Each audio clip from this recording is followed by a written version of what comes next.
मैं Upendra Mishra PM tutorials YouTube channel के माध्यम से आपको संस्कृत व्याकरण पढ़ाऊंगा और व्याकरण के साथ साथ व्याकरण पढ़ाने के बाद मैं आपको गद्य और पद्य उससे जो संबंधित प्रश्न आते हैं उनको भी मैं डील करूंगा। इसलिए आप बने रहे हमारे चैनल पीएम ट्यूटोरियल्स में। आज का टॉपिक हमारा है संधि।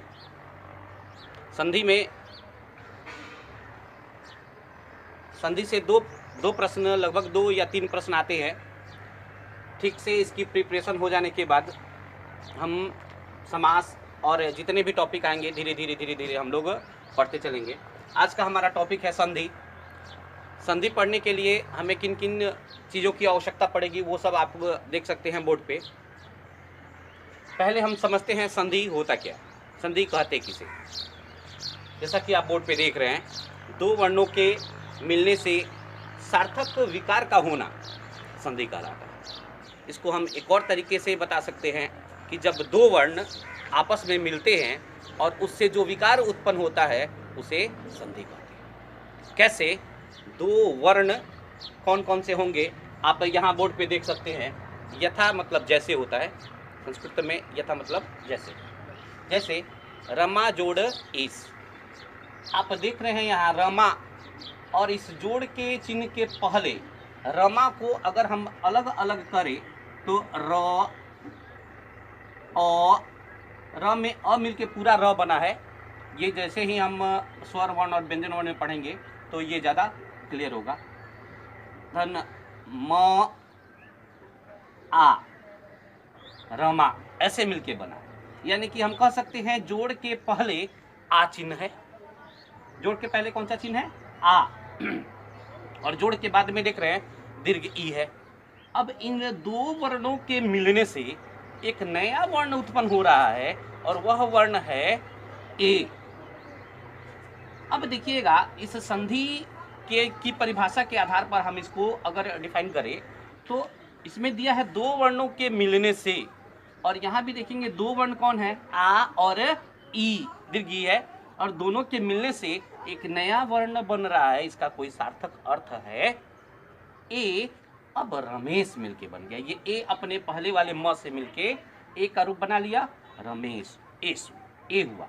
अब यहाँ देखेंगे, फिर से मैं आपको संधि पर इसको उदाहरण को यदि मैं रखूं, दो वर्णों के मिलने से, अब यहाँ दो वर्ण कौन कौन से हैं? आ और दीर्घ ए। दो वर्णों के मिलने से एक नया वर्ण बन रहा है ए, यही तो संधि है। इसी को तो समझना है संधि। इतना आसान है। और उदाहरण, एक और उदाहरण मैं आपके सामने रखना चाहता हूं।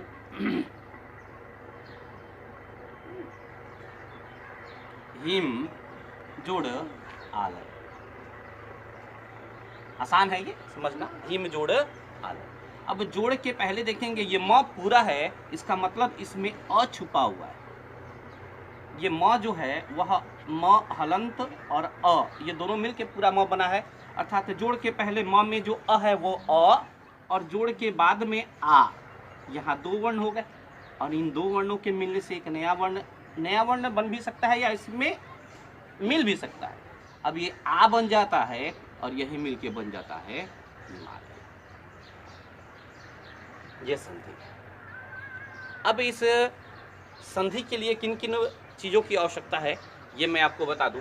इसके लिए सबसे पहले आप यहाँ देख रहे हैं कि यहाँ दो वर्णों के मिलने, दो वर्ण आवश्यक है मिलना। अब ये दो वर्ण कौन कौन हो सकते हैं, तो इसके लिए मैं आपको लेके चलता हूँ वर्ण में। वर्ण में देखेंगे हम लोग, वर्ण क्या है? वर्ण कह सकते हैं संस्कृत भाषा में वर्ण, यदि शब्द को हम सबसे छोटे टुकड़े में बांटे तो जो सबसे छोटा टुकड़ा हमें प्राप्त होगा वो वर्ण का। वर्ण दो प्रकार के होते हैं, एक होता है स्वर वर्ण, दूसरा होता है व्यंजन वर्ण। स्वर वर्ण अ, आ, ई, उ, री, दो री होते हैं इसमें संस्कृत में। री, ए, ओ, औ। हम संस्कृत पढ़ रहे हैं इसलिए स्वर वर्णों की संख्या यहाँ 13 होती है। संस्कृत में स्वर वर्णों की संख्या 13, इनसे काउंट करेंगे, गिनेंगे तो वो इनकी संख्या हो जाएगी 13। अब यहाँ देखेंगे कि आ के नीचे मैंने कुछ लिखा है, एक चिन्ह बना हुआ है, जैसे आ, तो इस आ का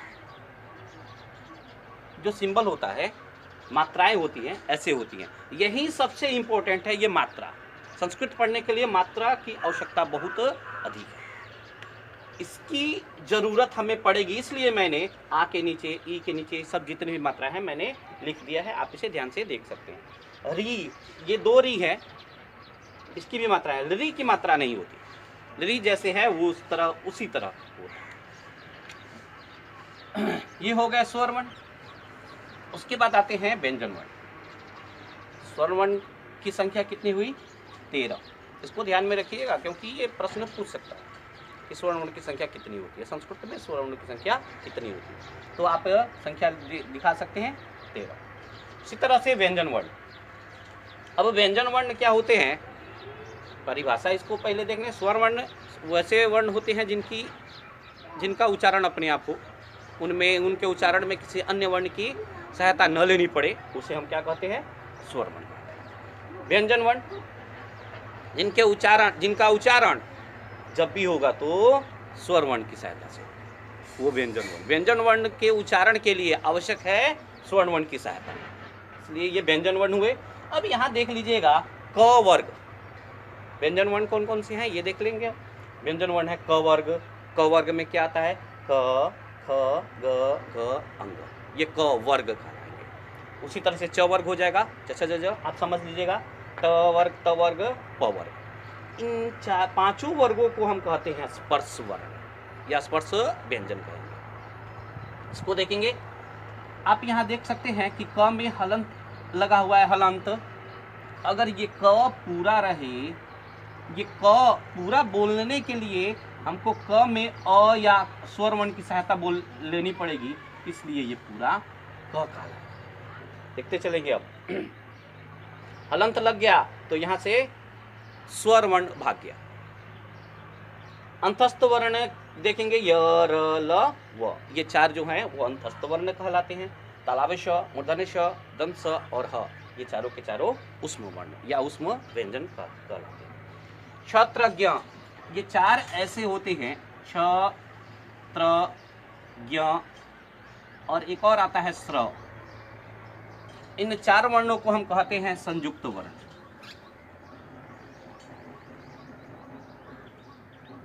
संयुक्त वर्ण। छ जो होता है, इसे भी ध्यान रखेंगे हम। क, मूर्धन्य ष और अ, ये 3 मिलके श बनता है। त्र जो है त, र और अ। ज्ञ जो है ज, ञ और अ। और स्र जो है वह तालव्य श, र और ह, इनसे मिलके बनता है। ये कहलाते हैं संयुक्त वर्ण। ये तो समझ गए हम लोग, स्वर वर्ण और व्यंजन वर्ण। एक और टॉपिक हम यहाँ लिखे हुए हैं, पाणिनि सूत्र, माहेश्वर सूत्र। दोस्तों, ये पाणिनि महोदय जो थे संस्कृत व्याकरण के रचयिता थे।